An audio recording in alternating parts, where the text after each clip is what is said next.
এরপর মশলা যেগুলো দিয়েছিলাম সেই মশলাগুলো দিয়ে ভালো করে কষিয়ে নিলাম। কষিয়ে নেওয়ার পর এবার ফুলকপি আলু যেগুলো ভেজে রেখেছি সেই আলু ফুলকপিগুলো দিয়েও একটু ভেজে নিচ্ছি, কষিয়ে নেবো মশলাটা। ফ্লেমটা একটু লোয়েতে করা আছে, এবার বাড়িয়ে দিলাম একটু।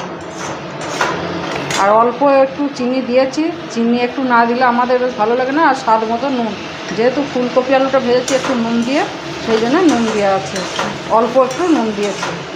নুন মিষ্টি ঝাল আপনার পরিমাণ মতো দেবেন, যেমন থাকবে দেখবেন খুব ভালো লাগবে খেতে। সিম্পল রেসিপি, অথচ অসাধারণ খেতে হবে কিন্তু।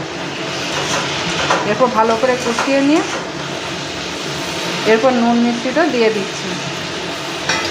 এরপর জল দিয়ে দেবো, মশলা ধোয়ার জল আছে, আর যদি লাগে আর একটু জল দেবো।